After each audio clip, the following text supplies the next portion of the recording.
Greetings and welcome to Calm, Clear Conversations. I'm Christopher Johnson, and with me today is none other than Walter Gaynor the second. Greetings, Walter. Greetings, greetings. How are you doing? I am doing wonderful. How about yourself? I'm doing good too. I'm doing good. You see, usually I'm on your side of it, so me being in the guest seat is kind of new waters, new territory. So yeah, I'm doing You good. I'm know, excited. good. We should always seek to branch out and expand our comfort zones. That's That, right. as we age, where we used to be comfortable is just that, where we used to be comfortable. That should grow all the time. Mhm. Now, content creator, tell me more. Yeah, the word content creator, it's becoming very common and trendy. And it's funny, usually I like try to stay away from what's like becoming just super trendy. Everyone's saying it, but I'm actually really enjoying everyone embracing that term because the content creator can mean a lot of different things. But for me, when I think of being and identifying as one, it's just the ability to create something that I can share with others that can communicate my interests, my beliefs, education, and also really invite people to join me on this journey that I'm going to towards new growth, actually, like you mentioned earlier. So for me, my main focuses are podcasting, diving a little bit into writing, and just getting deeper into video. But also just looking at everything as experiences and how we can all enjoy those experiences together. So, to me, that sounds like being your authentic self and sharing your experiences. I I think that would be a great way to identify it, right? Yeah, yeah. And that Okay. authentic self, it's a journey of itself as well. It's all a journey. It is because where we are today is different than where we were 10 years ago. And all right, so tell us your journey. How did you get where you are today? Yeah, my journey it's been an interesting one, at least to me. It's in fact right now where I'm sitting has been a combination of me just leading with curiosity, diving deeper into content creation, diving deeper into what it means to be confident and not just outwardly but inwardly as well. And entrepreneurship, career wise, every single part of my journey is intertwined together to really get me to this seat speaking with you. In fact, 10 years ago, I had just moved out of the home state, went away to college to continue on my journey to what I wanted to be a professional soccer player, bringing home the World Cup, the FIFA World Cup to the U.S., being on the first team to do that. But immediately, my journey just had that first little hiccup when I realized that everyone who was good at soccer was going to college to play. The very first practice, I immediately got embarrassed by a senior player who just did some quick little sidestep and zoomed past me. And the coach was like, "It's got to be better, son." And I was like, "Oh, everyone here is good." So, yeah, just my journey has kind of gone from just learning to kind of find who I really am besides just what I do and my interest. Mm. And really, I would say up until last year is when I really started to truly inwardly have that confidence. I love that. And one of the phrases you used, lead with curiosity. Mm. That is, really, that is an approach to life. If we think we know the answer, then we can't learn anything. But if we're curious, we can learn a lot. Mhm. You just ask those why questions, right? The things that parents get annoyed by with the kids asking why all the time, but really just wanting to have this deeper understanding of things. Yeah, the leading with curiosity. I would say also in regards to my journey, for most of my life, I've kind of thought of myself as very indecisive, and That can be true, but I've recently learned that I think it's more, or oftentimes when I'm having trouble making a decision, is because my curiosity hasn't been fed enough. There's like still a part that I really don't understand and don't have everything I need to make a decision. So just leading with curiosity has been that self reflection piece of just who I am. It's really kind of taken me to just another understanding of me. Um, yeah. And what I love about that is the deeper understanding of ourselves, asking ourselves those why questions. Mhm. Why was my reaction to this that? As a content creator, is that why question part of the answer to your content?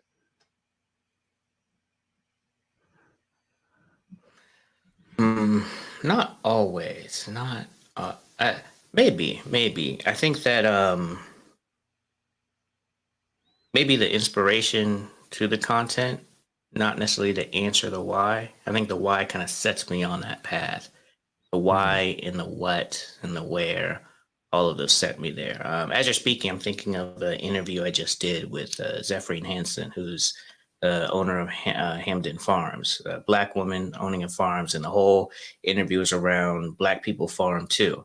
And that came to me after I was just engaging more with her content, and then the question just popped up like, okay, she's a Black farmer. I don't really see that all the time. I know it exists, but I don't really see it. And why is that? And also, where is everyone? What does it mean to be a Black farmer? So I think my content is like a discovery piece, right? Inviting people to go on that discovery journey as well, just to really understand it a bit more. So yes, and I guess is a answer to that question. Okay, personally, I'm always hooked by yes and. It is it's one of those open things that comes or is people are aware of it because of improv a lot of the time. Yes, and being a good listener and scene partner with anyone that you're working with. Mhm. Now, is that what is the role of creating stories, as you were just describing? That is what you do with your clients?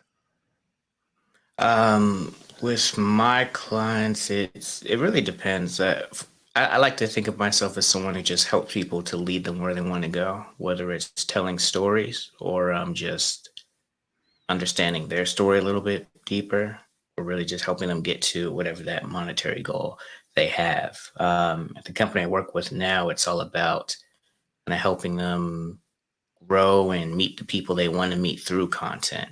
And for everything I do independently and with other creatives, I see it's just helping them to kind of find themselves a bit as well. So, yeah, it's finding their story and kind of helping them to understand how to tell that story as well. And specifically, you focus on Black professionals. Hmm. Do we hmm, are we missing in general those support structures to our story? Do we need help crafting our story? That's a good question. That's a really good one. You know what's interesting about? I'm going to answer that question, but the reason why I focus so much on Black professionals is because when I was beginning my career, I felt like it was missing. Now that I've continued on my journey to highlight all these different Black leaders around the world who are redefining professionalism and creating resources, I realized that it did exist, but I missed it. So it wasn't necessarily that it was 100% missing, but I missed it. And so my purpose is to make it all visible, make sure it's easy to access, everyone knows about it. As I'm creating support systems and identifying other people who are doing it as well, just to continue to amplify it all.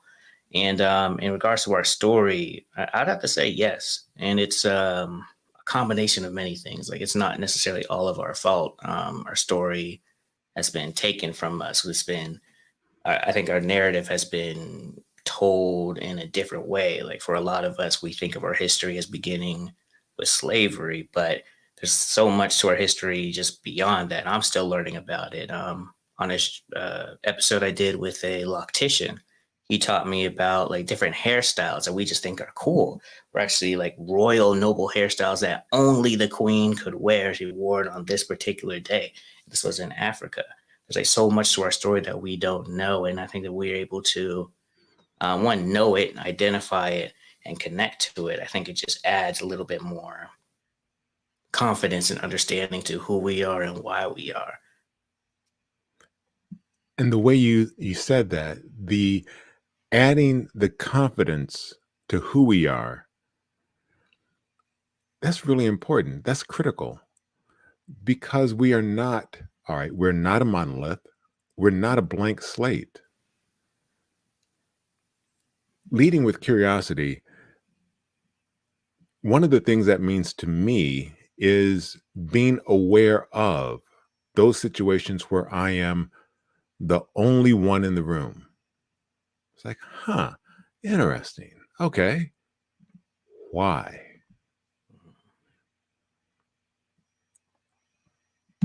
What do you think your answer to that has been so far? My answer to that has been, well, this is interesting. Why is there no one else in this? I follow my curiosity. And I'll admit, sometimes I've been slow on the uptake. I was an avid bowler. Company leagues, fine, sign me up. And about 3 or 4 weeks into a league, I noticed, wait a second, I am the only. Interesting. Now, what was interesting to me about that is it was a company bowling league. There were not that many Black people in this department at the company. Okay. Right next to us in the bowling alley was a predominantly Black league. And it was interesting having us bowl right next to each other because I was getting encouragement from both the people at work and the people I could identify with outside of work. Hmm. When I find myself as the only person in the room, like you were saying, I ask myself those why questions and see if I can figure out an answer. I love that. Uh, it- it's so interesting. Like I think of just being the only one in the room, and I just think about intent a lot. I think this whole year, intent has been just a common word that just keeps coming back up, and the things I create, the conversations I'm hearing other people have. Um, Not to necessarily say that that particular company intended on you being the only Black person there, but oftentimes things that happen earlier on, the certain decisions that are made are intentional and they intend to either exclude or kind of keep things the way they are. And that inspiration, I think, sometimes comes out of fear and comfortability or just lack of just disregarding other people's cultures. Um, Bowling, that's something everyone enjoys. There's no reason for there to not be like just an interest base, other people on that team, but just based on how the company's set up. I love that you were able to be on that team, and it just makes me think like how diligent were they to make sure everyone was aware and felt invited, not just maybe got an invitation, but felt invited to join that league. Exactly. And I will say, yes, I started talking to other people at work and saying, hey, come on out. Let's bowl. Sometimes it was resisted with, that's not for me. It's like, no, no, come on. Within 5 years, I was not the only. Is that too long? Sure. Is it progress? Yeah. But it's also asking that question at work or making it accessible, like you said. So when the sign went up, hey, it's the fall and the company bowling league is starting, I would actively engage with and recruit others to not be the only, but because everyone enjoys bowling. It's a way to network.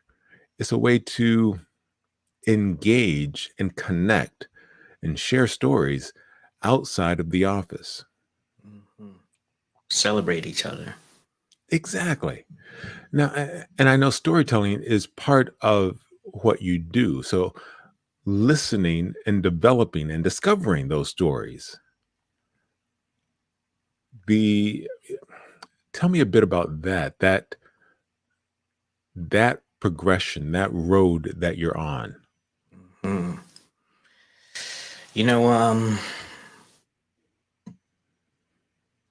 earlier you asked if a lot of people don't know their story, and I think that's absolutely true.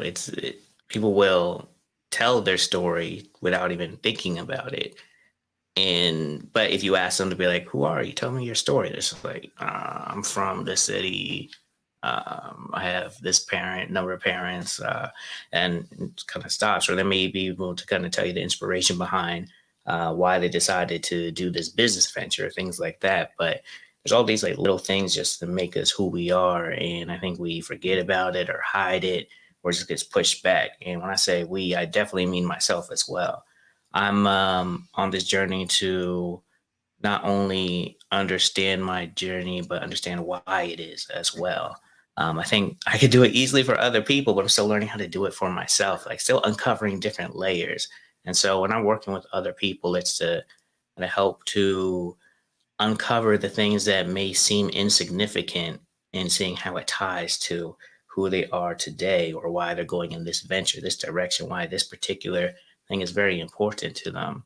So, and it sounds like, if you're working with a client or a customer or something, it's like, I mean, but what about the business? Let's make money now. But it's like, okay, you could do that, but if you understand the story, you can add all of that to the business, to helping with career development, all these different things, because it adds this another layer of human element that everyone really is attracted to, right? Like I feel like stories are is a common tool method of uniting everyone. Like two people could be doing the same exact thing, but their stories are going to be completely different, and that may be the biggest determination on why we go with that person or that company, that project.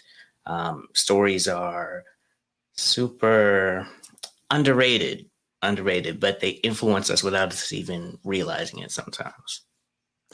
I agree wholeheartedly. I mean, as a kid, stories that I loved them, whether it was, Encyclopedia Brown or reading comic books or engaging in literature of that moment, stories. And what I find these days is someone else asking a question, whether it is a client or whether it is a friend, will trigger a response that opens up, well, the story. Why do you know, or why is this? Another why question. And I think, oh, all right, here's the story. I think that helping people unlock their story and being in touch with it is valuable, important work. Yeah. There's as you're saying that, I have to like shout one person out in particular. He's here on LinkedIn and all other platforms, but Christopher Ward Jr. Because I had him on my show once, and he just told this amazing story, and I didn't even know he was telling it about himself. But towards the end of it, I realized it was a story about him being a public speaker at like 11 years old, and that moment just always stuck with me as like a just all these different moments in our lives that really stand out to us. And he's someone who does help to bring stories out of other people. So it's something I've been doing for a while, but I think the importance of it was just heightened when I got a chance to speak with him. But yeah, as far as like helping people pull stories out of them, it's it's kind of interesting. Like I think I started to notice this when I was helping people create content and kind of talk about their skill sets. I noticed they could talk about it all day, but when it was kind of create content on their own, it's just writer's block. Like don't know what to say. Is this even worth it? Is this important? All these different things. But like just I was able to listen to them and I just started getting curious. I was like, hold on a second, tell me about that. And let's also record this as well, just as like a starter content. I did that recently when I was getting my hair retwisted. I was asking about this process. She was talking about adding protein back to the hair. And I was like, hold on a second. Say this again, but let's record it real quick. And something as simple as that. It's being able to kind of pinpoint different things that someone just talks about because it's normal to them. But being in a position to stop them, help them acknowledge that this moment right here is really beautiful and it's needed and can help so many people. It's super common to you, maybe insignificant, but this information was new to me and it helped me a lot. It can help other people as well. I agree wholeheartedly. The the role of the barbershop or the beauty salon or that space where stories are exchanged and collected and shared. I mean, and the stories that really connect us. And Hmm. as you were telling me that, I did flash back to my sister getting her hair done on a Saturday in the home. You know, there would be a hot comb on the stove. Soul Train would be on the TV. That was a Saturday afternoon ritual. Hmm. And I know I'm not the only one that had that ritual. Yeah. Absolutely. That's another thing with stories, right? They help to keep those rituals alive, right? And also relate to different generations. Because, like, while Soul Train may have not been on for me, there was like other shows that were on, but it's the same principle each time, like the same moment, and that just like that moment right there, like we connected just from that memory. So it's just that's the power of story, just connecting, even though like it may not literally relate. It's like it's still that commonality that sometimes we miss. It is. And all right, for me, one of those areas of connection is always music. I Mm, am, I love listening to music and finding out the stories behind it, finding out more about the person who crafted this song, whether it was the person who performed it, the person who wrote it, or the musicians behind it. Now, all right, part of that, I'm in Metro Detroit, Motown. Motown is one of those entities that has made a huge impact globally. mm. Still making an impact. It is. It is. And, recently I was recommending a book to a friend of mine, Divided Soul, The Life of Marvin Gaye. I really recommend it. It's really interesting hearing Marvin's journey, hearing the things that he struggled with, hearing the circumstances that were going on. Uh, Also, the same with Stevie Wonder. And so, a lot of anniversaries for Stevie have been coming up recently. Uh, Grammys. He collected a slew of Grammys after turning 21. Mm, Now, when he turned 21, he had 10 years of royalties from Motown. He could do anything he wanted, really. And what he chose to do as an artist is make a monumental mark. Talking Book, Music of My Mind, Inner Visions, Songs in the Key of Life. Those were all right after he turned 21 in that 4 or 5 year period. mm.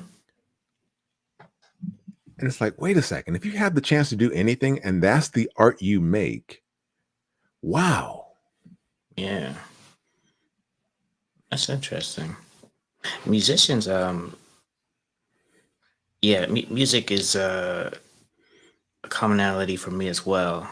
Just like the way people choose to create the art when they first start on their journey, and just watching that progression throughout their journey. Like I think about Jay-Z, who I feel like has always been a great storyteller, and then his last album, 444, I just felt like took storytelling to a whole new level, right? And it's like, well, like you said, like the choice to do it, because he's someone who's said he's going to retire like however many albums ago, but he chose to come back to that and to continue to tell a story, tell a very intimate, um, vulnerable story as well. At that, like without having to, didn't have to at all, but chose to do it. I guess that says something more than just album sales, right? It does, and there is power in being vulnerable. It allows others to occupy that space as well. I mean, looking at Jay-Z and 444 and how he talks about therapy. It's like, oh, that is something that I can talk to people about what's going on with me. I don't have to always hold up a facade. Right, Um, right. and going with Jay-Z, another book I just finished this week, Dilla Time from Dan Charnas. Highly recommended. I'm gonna need your book list after this. You dropping some books I have not considered, but I'm very interested. So are you familiar with Dilla? I assume you are. J Dilla? Yeah. Yeah, yeah. All right. Dilla is from Detroit. And the Mm, book Dilla Time talks about the change he made in music. I mean, there was straight time, there was swing time, and there's Dilla time. He has artifacts in the Smithsonian. That is I a didn't know a that. oh yeah. Um, just a tremendous impact on the world of music. And he worked with everybody. So the name of that book I just put in the chat, Dilla Time, uh, The Life and Afterlife of Jay Dilla, the hip hop producer who reinvented rhythm by Dan Charnas. Love that. One of the interesting things with that, Dan teaches a course on Dilla at a university in New York.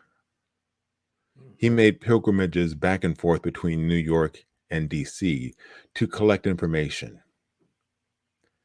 But wait, there's more. Act now. Okay. I couldn't resist. Right. One of the things that you get with the book is a playlist on Spotify where you can say, oh, here's how he took this snippet and how that snippet influenced or played a role in that particular song. And again, he worked with everybody. Wow. Okay, I have to pick up that book, and also I have to recommend a book as well if you haven't already read it. It's Will by Will Smith. I haven't finished reading it yet, but oh my god, like when you just think about just the topic of storytelling, like that it's amazing just seeing just how influential being a storyteller, like intentionally being a storyteller, took him from where he was in Philadelphia to just literally all over the world below the sea level. I don't think he's been in space yet, but I'm sure that's coming soon. And just hearing about how Fresh Prince of Bel Air came to be, mind blown. The just I don't want to reveal it, but it's just it all happened at a party basically, and he didn't know what was happening. Have you read the book yet? I've not, but yes, that story. Um, I mean, Quincy Jones, he's one of those. Wait a second, he was involved in that? Yes. Yes, yes. super heavily involved, the reason it happened. Yeah, that's the book by Will Smith is just like it's like a introduction to the importance of stories, right? From saving your life to helping to communicate with the world to just entertainment, education, all the above. I agree heartily. And see, Will is on my reading list. And you know what? Now that I've finished Dilla Time, I'll start Will. Okay, we're gonna have to have a follow up because I have to finish Will, and I'm gonna start to go to Dilla time, and we're gonna have to come back together to do a book review. Absolutely. So, all right, what podcast are you listening to? Or are you helping your clients craft? Hmm. I'll share two that came pop top of mind. One is just one I'm listening to, not involved with, but I'm a fan of it just because of just how much I enjoy it. Really, it's Nightmare Radio, and it's hosted by two women in Atlanta, and it's not a story based podcast, but they're really in a way telling the story of what's going on in Atlanta and the culture, right? And I think oftentimes people who are cultural commentators or journalists, they are telling the story of right now. We don't think of it that way. So it's not the traditional story, perchance, but they do just a really great job at capturing what's going on directly in the city and doing some further research into everything going on and keeping it fun and entertaining. So I love that one. And a podcast that's coming up. It's by a nonprofit organization called Hey Butterfly, started by a black woman, and her whole mission is to help black students and students of color actually study abroad, making it affordable. And her podcast is coming out soon, but her name is Angelique Evans, and the company is Hey Butterfly. Hey is HEI, and I believe it's Mandarin for I forgot exactly what the translation is, but it's a really beautiful story. A Butterfly, the Initiative? Yes, I'll see if I could pull it up and I will send it to you. All right. And see, Oh yeah, Hey this is Butterfly the Initiative. this is what I like about sharing stories. We both learn and grow. And all right, I'm in Metro Detroit and you are In Atlanta, Georgia. Atlanta. So, all right, I understand the Hey Butterfly recommendation. We got to represent the communities that we are in. Mm-hmm. With that, and stories and music, uh, the Quest Love Supreme podcast, I would highly recommend the stories he gets out of people. I listened to the Will Smith episodes, and that's what put the book on my list. Mm-hmm. Will is such an engaging, entertaining storyteller. And one of the others, all right, I'm not a huge Mariah Carey fan. She's all right. She's okay. But the interview she did on Questlove Supreme, like, all right, I have to listen to that book. Oh And really? I said, yeah. And I say, listen intentionally. There's one thing to read it, but when people can infuse their voice into their story and communicate that, audiobooks are great for that. Will does a fabulous job. He's a tremendous storyteller. So I can't imagine anyone else doing his audiobook. Mm. It wouldn't be respectful. I No, feel like. exactly. And the same with Mariah Carey. She is a talented storyteller. As she's telling everyone her story, she does it with the emotion that comes with it, with the emotion of being the person at the center of her story. And it would not convey as much just reading it on the page. Wow, that is so powerful. When I do my interviews, the first question I ask is, how do you identify? And it's really just inspired of like giving people a chance to tell the world who they are, because people will always go out of their way to identify you and tell you your own narrative. And Mariah Carey is someone who everyone knows who she is, but who she really is, I don't really know. I'm familiar with her hits, I'd say, but not her full catalog. So hearing that, it makes me very interested in really just diving into her story as well, especially the audiobook, because you're right, when an author can not only write their story but actually read it and tell it on an audiobook, that's just it's amazing. I think the first time I really understood that was it's a book called The Fire with the Fire on High, and it was just a beautiful story about a Latina girl who was a teen mom in high school who just wanted to be a culinary chef. And it's a really, really beautiful story. And it just had me hooked the whole entire way. I listened to it while on a car ride with my girlfriend, and she was just interested in it, put it on. And I was like, oh, don't stop. Don't stop. Drive it slower to make sure we could finish it before we got to where we needed to go. I love that, and I'm adding that book to my reading list, and I'm placing that book in the chat. With the Fire on High by Elizabeth Acevedo. Yes, yes, that is it. That is it. Perfect. And all right. Anytime my reading list expands, that's a really good conversation. Anytime, hey, it is because, all right, being a curious person, it's like, oh, I got to Right, hear that.